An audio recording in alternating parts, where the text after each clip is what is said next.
gathered to receive the teaching of our honored and distinguished and venerable teacher, Mushim Patricia Ikeda. After the teaching, there will be a time of silence. We'll be led out of the silence in music with Arona, whom I call Ari, actually. So,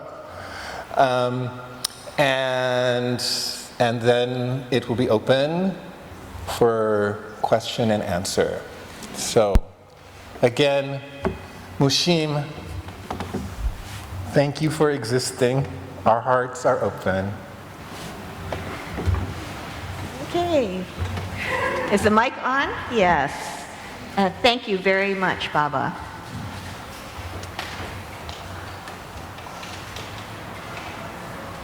So I'm just remembering as I was hearing the last song and feeling the preciousness of our gathering together and of our being alive, of a backpacking trip in the wilderness a long time ago when my kid was little, and I have a large extended spiritual family, and my niece and nephew Ellie and Kai were little, and our two families went for quite an extensive backpacking trip into the wilderness. And whenever we saw turkey vultures circling overhead, we'd all stop and start jumping up and down and waving our hands and shouting, "We're alive! We're alive!" Just so they knew. Because we didn't want there to be any doubt. So we are alive. How do we know we're alive? Because we breathe in, out. And I'm going to invite my family member, Mr.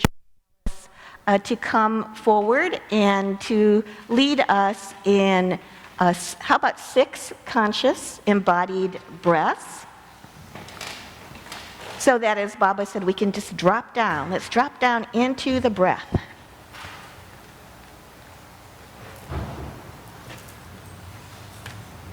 I will invite you to use your hands to help you take deep breaths in and full exhales out.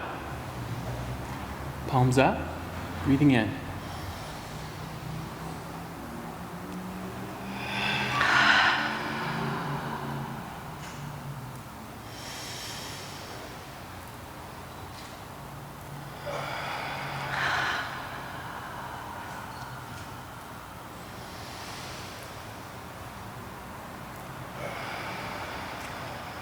Smiling, smiling.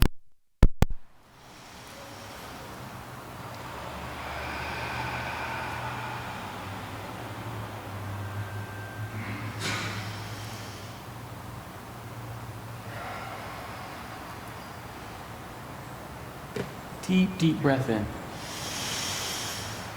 As much as you can get in there.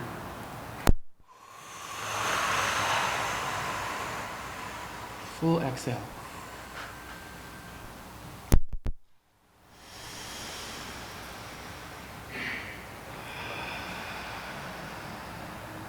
Last one.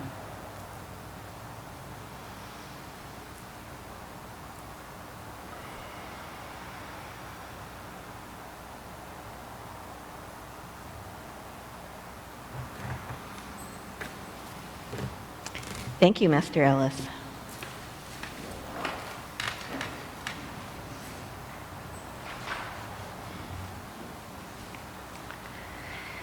I invite you to repeat after me a few lines from Shantideva's Way of the Bodhisattva, or Guide to the Bodhisattva's Way of Life.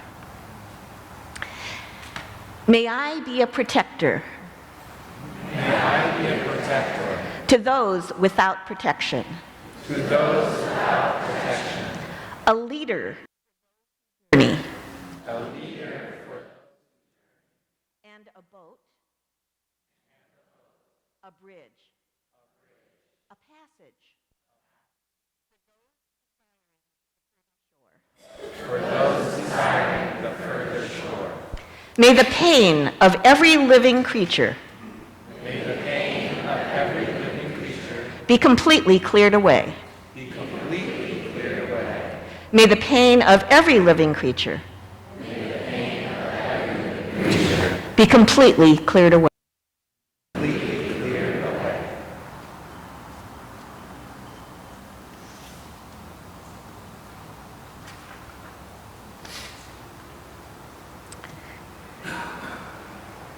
This morning, I woke up, and immediately I must renew my spiritual vows. And these were Bodhisattva vows that I took in Ann Arbor, Michigan in May of 1983 when I received my Buddhist name, Mushim. Because I woke up with the consciousness, as I'm sure many of you did, that today, as Pope Francis, whom I had the honor to meet in Rome at a conference of United States Buddhist and Catholic leaders at the end of June, as Pope Francis said in his recent encyclical, Laudato Si', which means praised be, on care for our common home, he said, "We have turned our home, the earth, into a pile of filth." And as I woke up this morning, I hear the wails of Black mothers and parents and guardians and grandparents who say, "When my child leaves for school this morning, I have only one wish, and that is for my baby to come home to me safely." May the pain of every living creature be completely cleared away.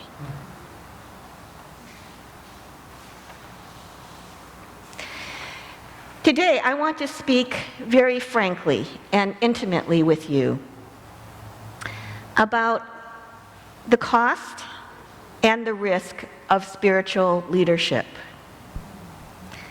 And also state that although through oppression and ignorance, we may be at times broken apart from one another, and we may at times be broken and fragmented inside ourselves, how we might remember our wholeness.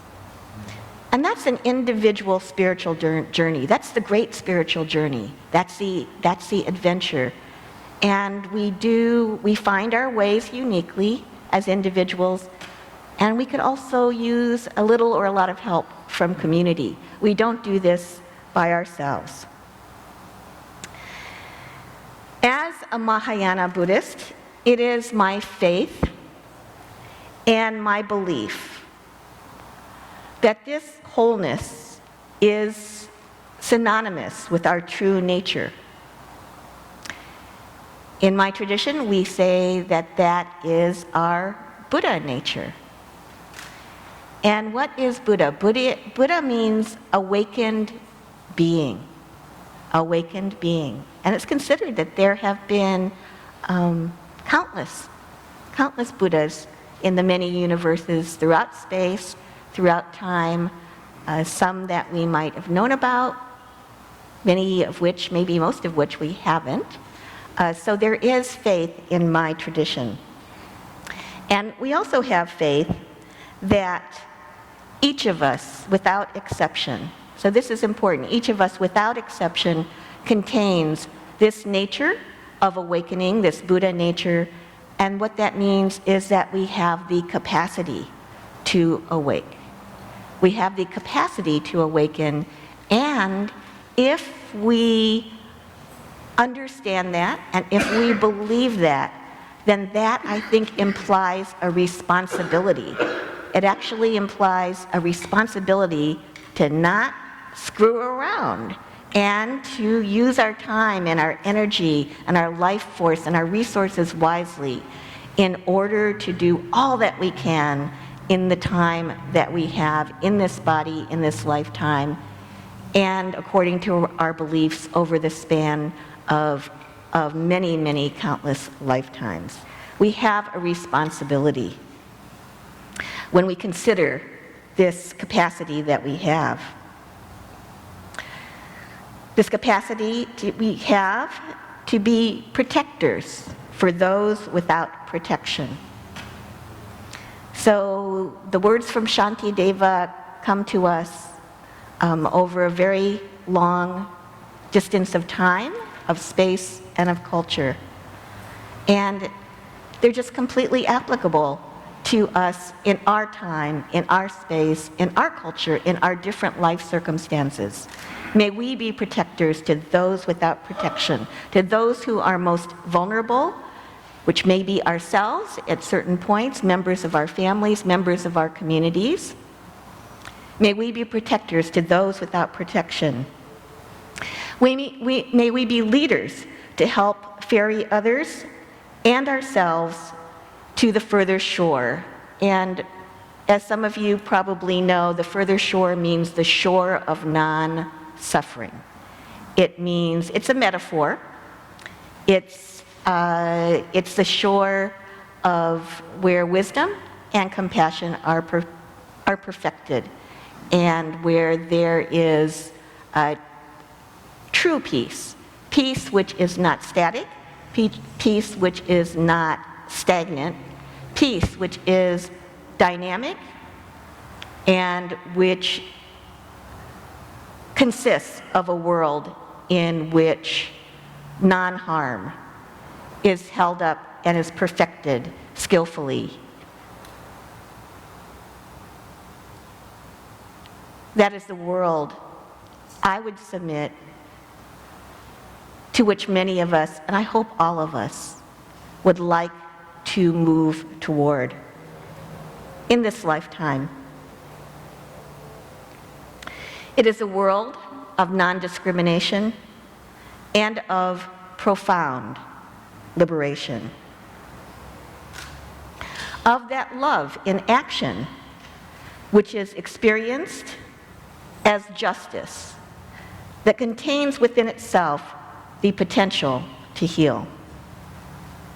So as Baba said this morning in his inspiring words, yes, there may be some who say that the world of spirit and spirituality, the activity and the work of the spiritual, is completely separated and is completely different from the world of justice, of the political, and of the activities which we might call political and that have to do with justice.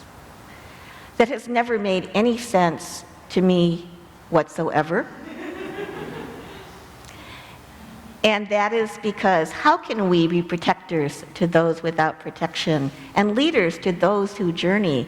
How can we be a boat, a bridge, a passage for everyone desiring the further shore with such a narrow view of a spirituality that is segregated, that is isolated, that is cut off, that is dismembered from the wholeness of our lives?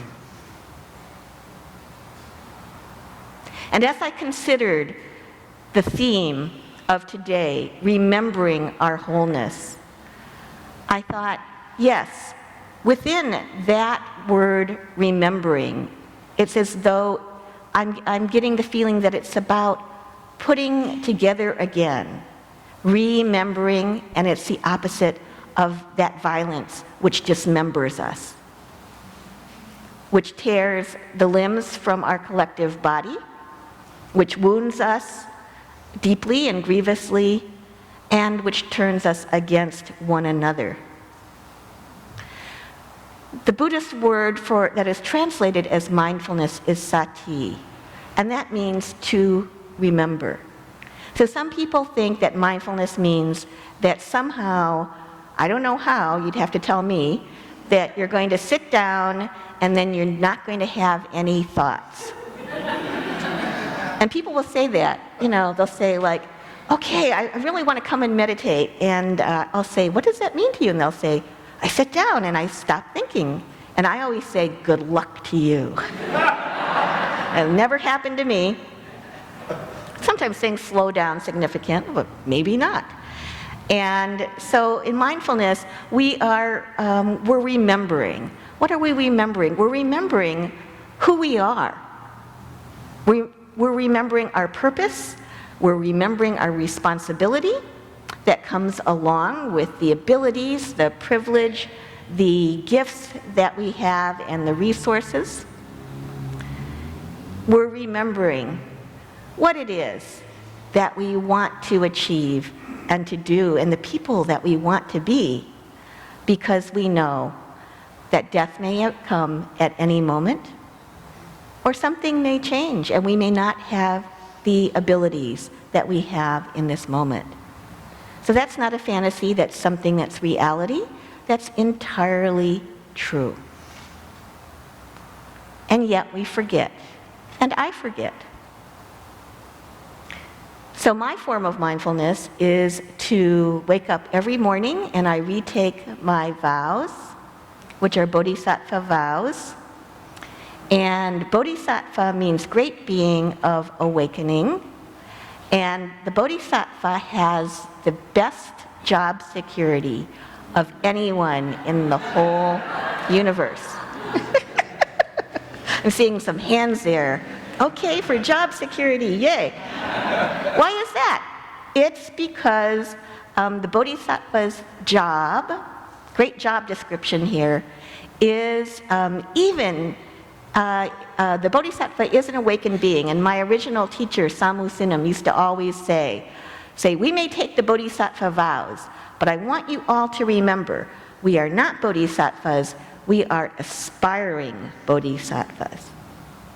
And I believe that's very true. So as aspiring Bodhisattvas, we know that even if we were so fortunate to attain complete enlightenment, complete awakening, that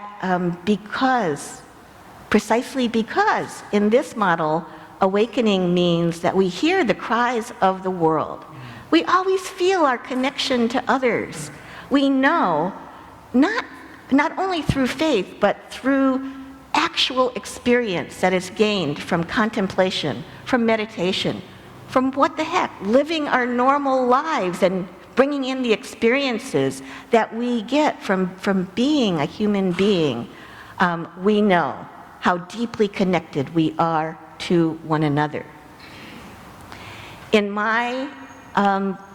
the way that I've been formed spiritually, we have the belief that throughout many past lifetimes, we have been all things to one another. So when I look at you, I know this meeting has not come about by any chance. It's fortunate, and in countless times in the past, you have been my family member, you have been my child, you have been my parent, you've been my boss, I've been your boss. I have been everything to you, and you have been everything to me. And as we know, many relationships are not happy. They may be painful. They may be abusive. They may contain great suffering, and often do. And so when we can consider this, if we just consider it, we don't even need to believe it.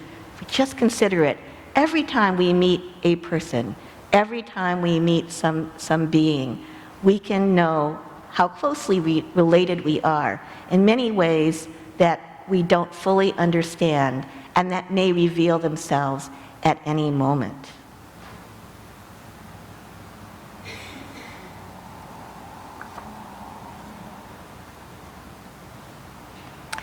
And that is why we need equity, and that is why we need justice.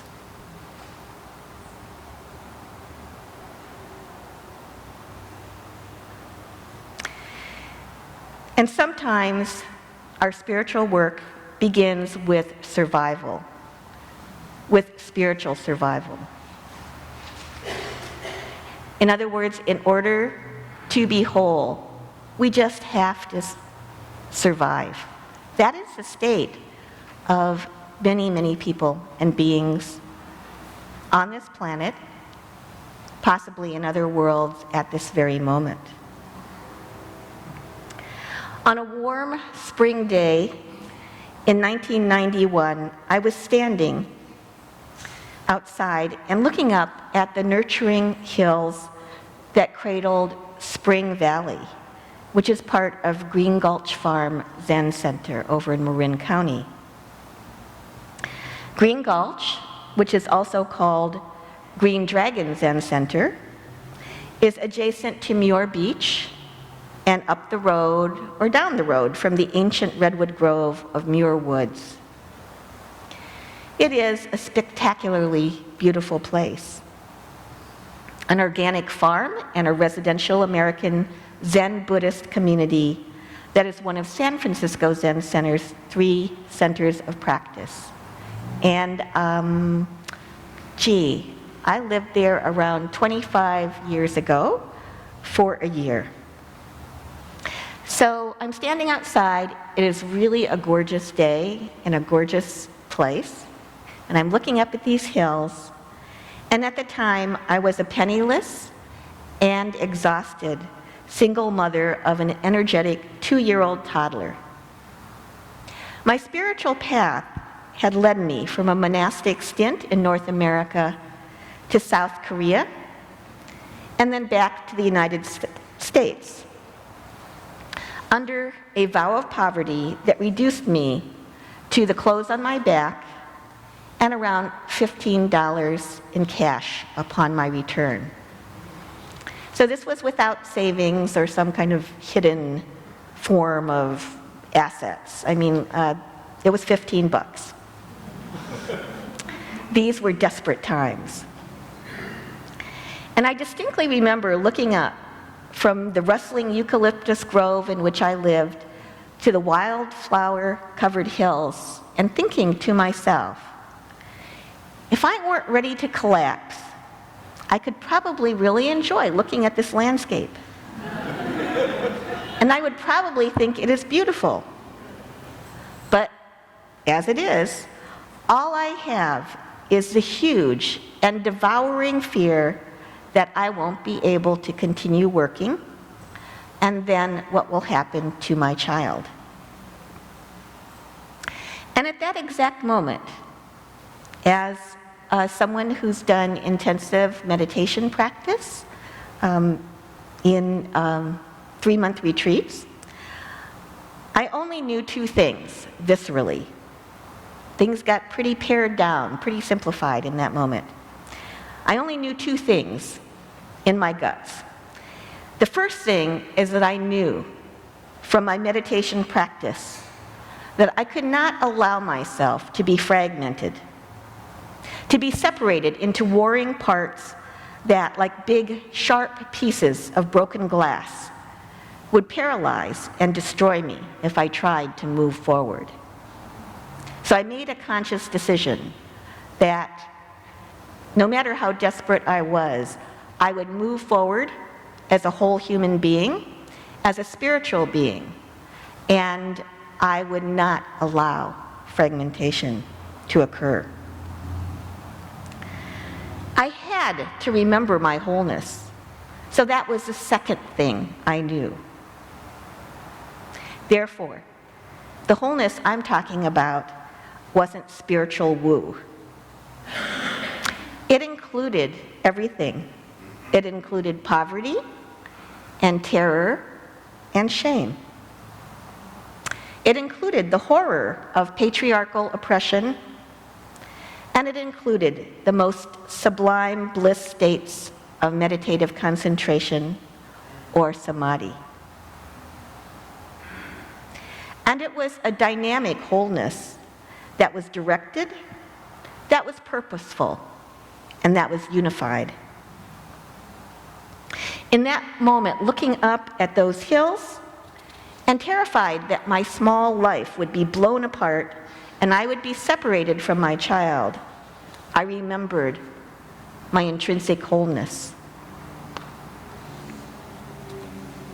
Some years later, I came upon this passage in a small paperback that has become one of my favorite books.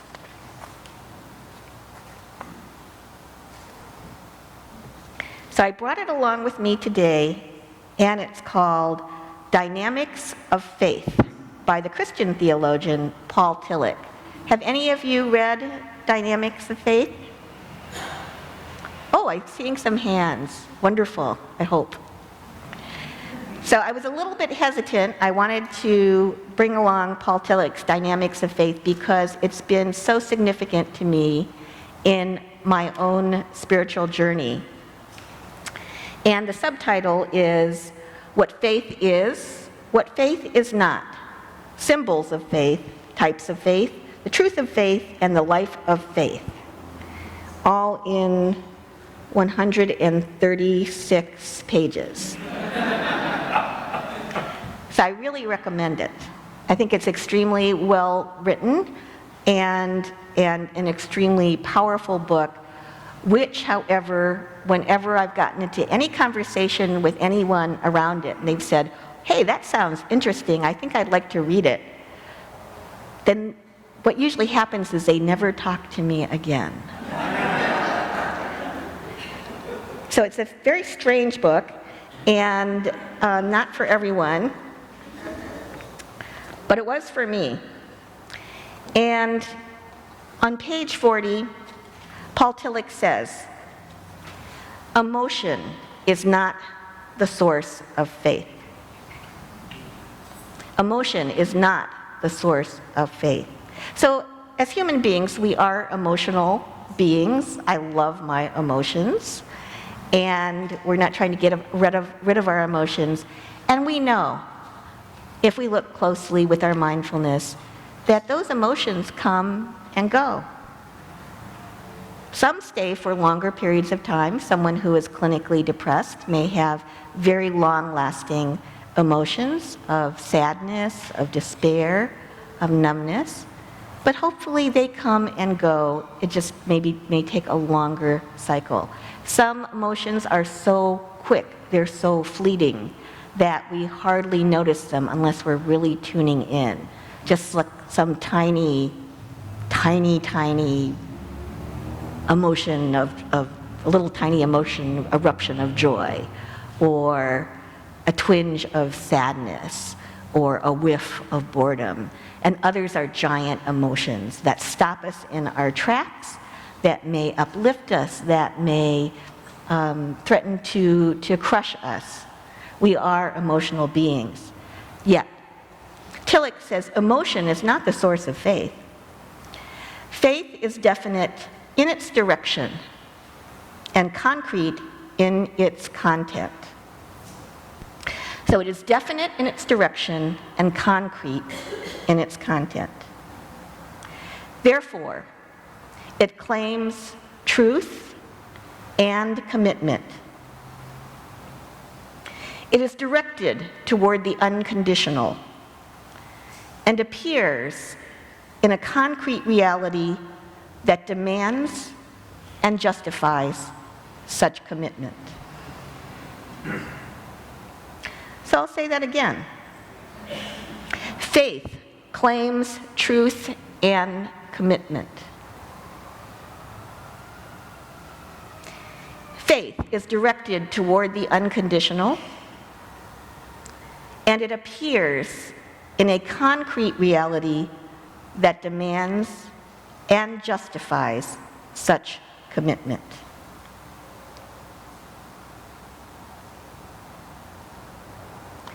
I invite you to take a moment and look around this room at the spiritual community that is gathered here, that is uniquely here in this moment. If you have neck issues, be careful about turning your neck. Turn your whole body. Stand up if you like. Let's just take a moment. Greet people with your eyes. The Koreans feel that a lot of energy comes from the eyes. I is nun and ji is chi, energy. So they talk about nunji, or eye energy, and feel that it's very important that we become aware of how we look upon not only people, but the things of the world. Is one's gaze harsh or loving? Is it relaxed or is it tense?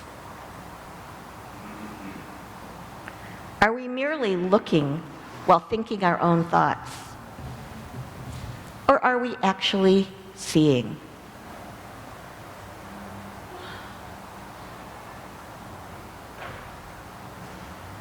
Really slow down and savor this moment. And whatever you're looking at, let your gaze be kind and be deeply simple and honest and attentive to what you see and perceive.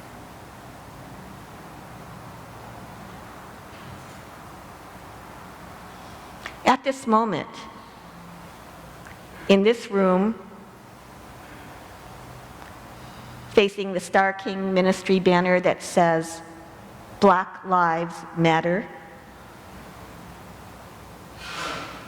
and with all of the myriad of experiences,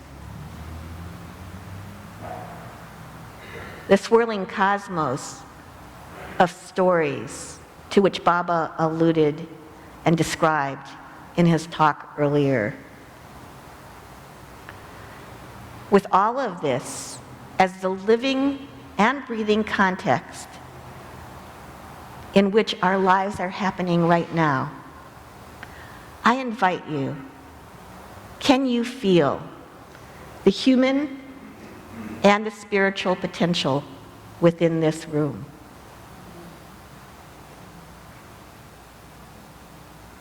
So just take a moment. Feel the presence of the people around you.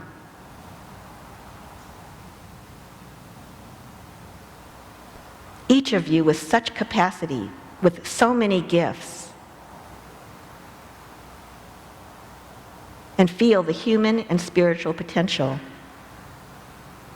of the people in this room. Can you experience directly the wholeness and spiritual potential inside yourself? Can you experience that?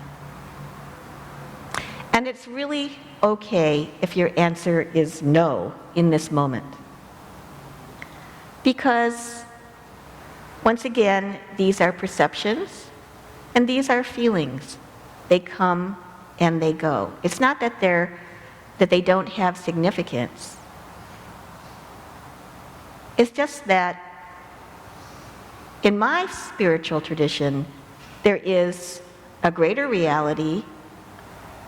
There is a wholeness which is always there, which is always present, whether we feel it or not.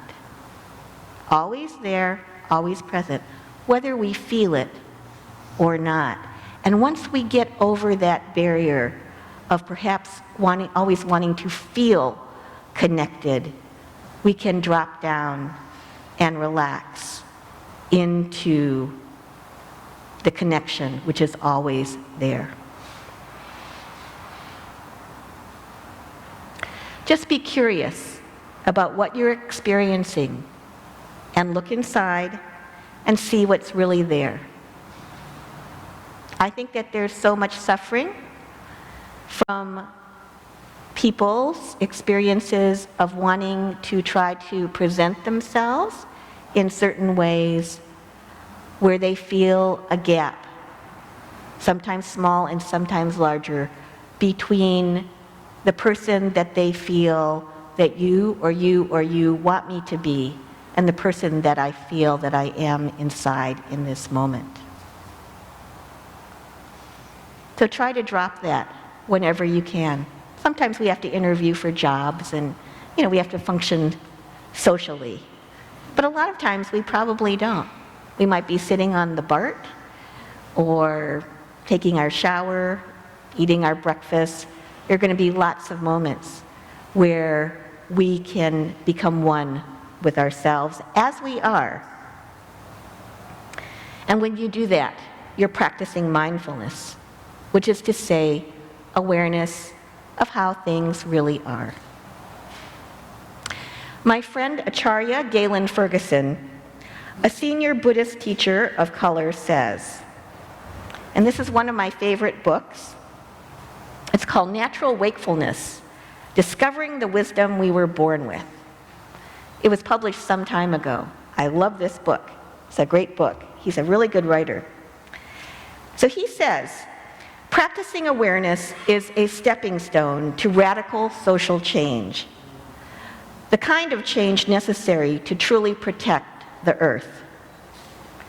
Practicing the strength of mind of right meditation returns us to the courage of our own hearts, a place from which we can envision sane societies, communities of trust and compassion.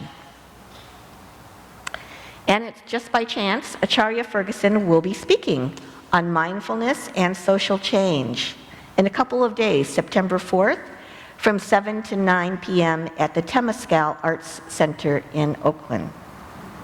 I think the seating will be limited, so if you're interested, please, I don't know if you can buy a ticket in advance, but go early. Because Galen is a wonderful teacher. He's been a very special colleague and writer and teacher for me. So I'll read that again. Practicing awareness is a stepping stone to radical social change, the kind of change necessary to truly protect the earth.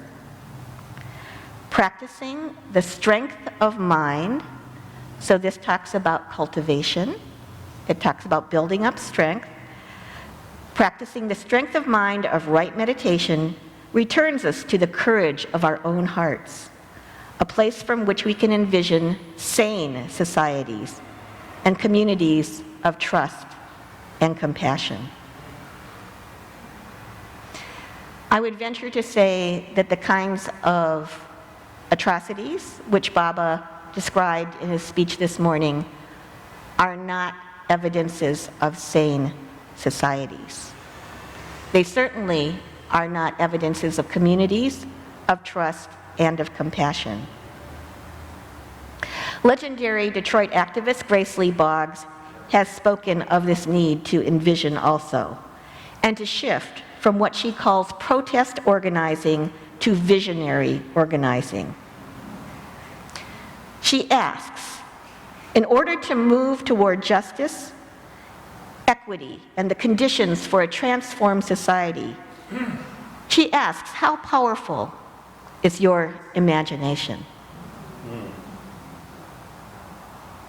So she's not asking, how strong and burning is your anger? Maybe she may have asked it at some point, but not in conjunction with this.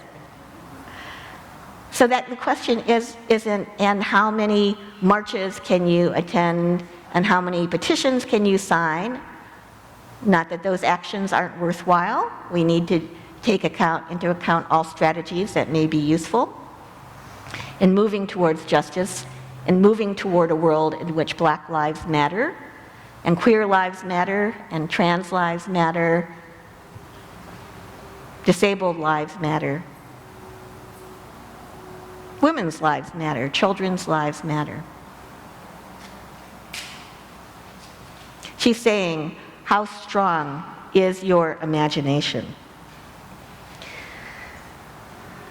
Do you know, as intimately as though you were pressing your entire body against it, what it is that you're trying to create and to contribute to? So this is an open question. Can we figure out how to create communities of wellness, places we want to go to, as this place is today, for learning and regeneration? People we want to be with every day because they are so very real and so incredibly inspiring. Remembering our wholeness is envisioning wholeness, collectively and imperfectly. Because if we're not moving towards something, if we haven't put in the very difficult and hard work of envisioning beloved community, the movement that is for something worthwhile, We are left with only protest, the raised fist of anger that is perpetually against racism, against homophobia and transphobia, against poverty and against state violence. And if that is all we have, we will burn out and we will drown in toxicity. The Venerable Thich Nhat Hanh, one of the most famous spiritually engaged leaders of our time, has said famously, "Suffering is not enough." Therefore, what are you doing today, and what is your plan for tomorrow to create conditions for more joy, more well-being for yourself and for others? And what might you need to risk, and what might you need to give up? And what do you need to grow your courage? Now, those are big questions, and in regard to growing our courage in order to remember wholeness and to take action for justice. Again, sometimes huge, intimidating, lofty words. What I'd like to leave you with is a reminder that the significance of the practice of prayer, of contemplation, and of meditation is not necessarily writ in such large letters in our society. We can resist the myth of the lone hero and touch the infinitely large in something so small we might easily overlook it. The very first residential meditation retreat I did was in Zen Buddhist Temple of Ann Arbor in December of 1982. It was in the Korean Zen tradition, so it was called Youngmeng Junction. It was a 5-day residential retreat, and it was pretty darn tough. It was. I didn't know what to expect, which was a good thing, because I never would have gone. Those were kind of the bad old days of boot camp. Maybe they're still doing it the same way, I don't know. However, I was fortunate enough to be surrounded by people from our spiritual community, or Sangha, in Ann Arbor, whom I'd gotten to know a little, as well as our Sangha from our mother temple, the Zen Buddhist Temple of Toronto, Canada. I was surrounded by very experienced and strong practitioners. And so the retreat began in the evening, and in those days, maybe they still do that, in those temples, during the meditation retreats, no electricity was used for lighting. So we only used natural lighting, and once the sun went down and it was dark, we would have oil lamps, and they cast a dim and mysterious glow. I can still remember the smell. I have very poor night sight, so I can't see much of anything. I was completely, I was very nervous and I was afraid because I didn't know what to expect, and the thought of meditating all day long, or I didn't even know what we were doing. We actually did a lot of work too. Whatever we were going to do, I was afraid of it. I didn't know what it was, but I was extremely afraid of it. And it was dark, and we didn't have dinner. We only ate 2 meals. And so we started the retreat with a cup of weak tea for each person in the dining room. We were in complete silence. And at the end of drinking our tea, we formed a line, and we went into the kitchen, which had no oil lamp in it at all. So there were only a few rays of weak light that came from the oil lamp in the dining room. And we lined up, and there was a basin of cold water, actually, in the sink, and each of us rinsed our cup and put it into the drain rack. So I was standing there, and when my turn came, I stepped up, and I rinsed my cup, and I turned it over into the drain rack. And at that moment, a thought went through my head, which was, oh, my hands are wet. And I turned around, and at that exact moment that thought came, that very simple and mundane thought, oh, my hands are wet, came into my mind. A person whom I had never met before from our Toronto community stepped out of the darkness, and he placed a dishcloth in my hands for me to dry my hands. He offered exactly what I needed in the moment. And it was in that moment that I knew, beyond the shadow of a doubt, and with a strength that has destroyed any possible doubt since that moment in December 1982, I knew that we have the possibility of wholeness in ourselves in each moment, that we can be whole as communities, and that we live in a world that is whole and has the potential for us to take care of one another, to meet the needs of every being, and to attain freedom and liberation together.